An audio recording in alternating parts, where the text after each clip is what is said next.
Newly released body camera footage shows a police officer shooting an unarmed man in an Arizona hotel after the man sobbed and pleaded with officers not to shoot him. The graphic video, which was released after a jury on Thursday acquitted the officer of murder and manslaughter charges, stoked outrage on social media and renewed calls for reforms in law enforcement. "This, to me, is the most horrific shooting I've ever seen," Mark Garagos, a lawyer for the widow and the 5- and 8-year-old daughters of the man, Daniel Shaver, 26, said in an interview on Saturday.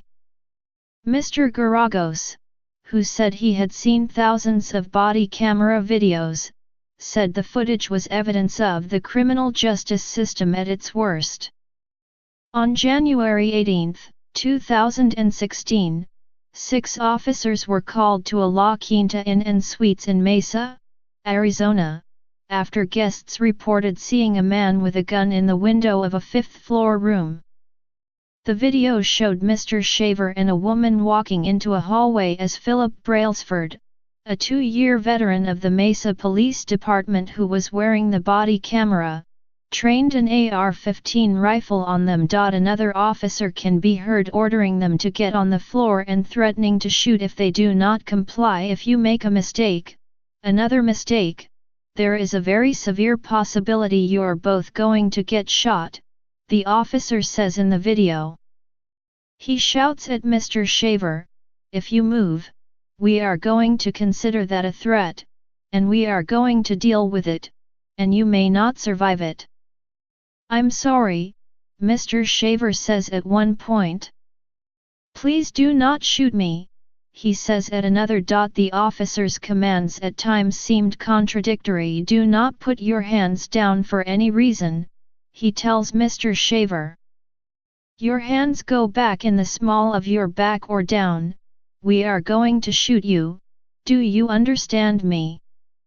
"Yes, sir," a tearful Mr. Shaver responds. But immediately after, the officer commands, "Crawl towards me," prompting Mr. Shaver to lower his hands to the floor and begin moving toward the camera. A few seconds after beginning to crawl, Mr. Shaver twists slightly to his right, his elbow pointing upward. As someone shouts, "Don't!"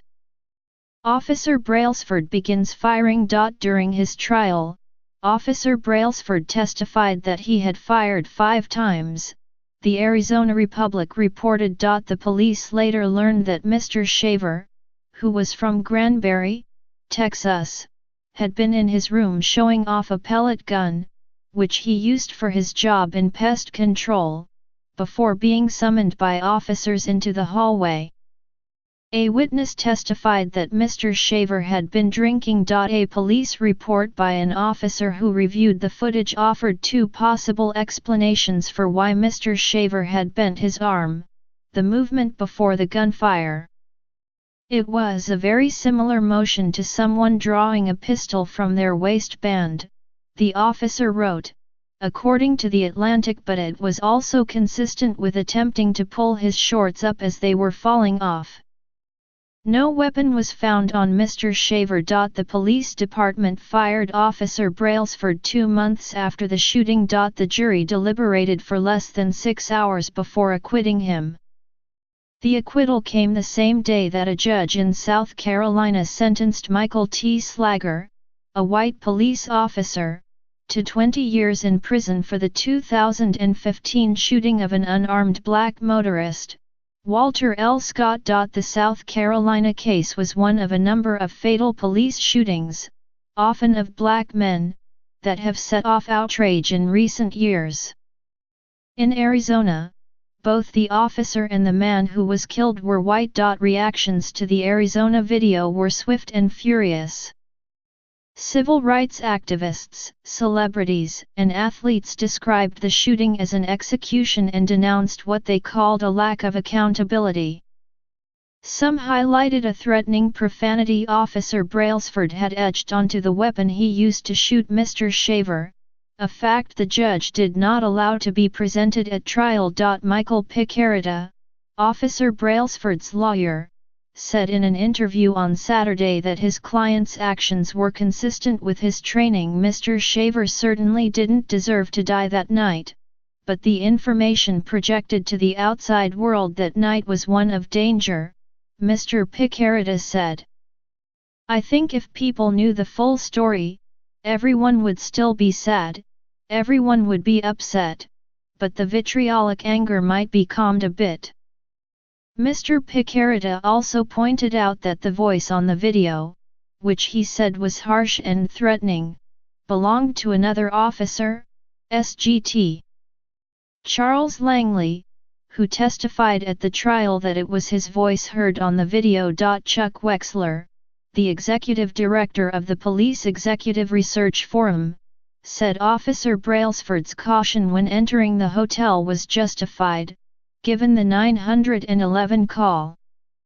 But once officers were in the hallway, Mr. Wexler said, the footage indicated that Mr. Shaver was not a threat. I saw the individual doing everything he could to comply with what the officer was asking, he said.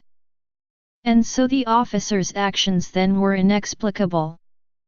Eugene O'Donnell, a former police officer and a professor at John Jay College of Criminal Justice, said the crux of the case was the impossibility of knowing what Officer Brailsford was thinking. What people as humans will see is someone drunk and emotionally distraught, Mr. O'Donnell said, referring to Mr. Shaver. The police will read that differently. In some sense it's an argument without end. The police are just going to add this up a different way.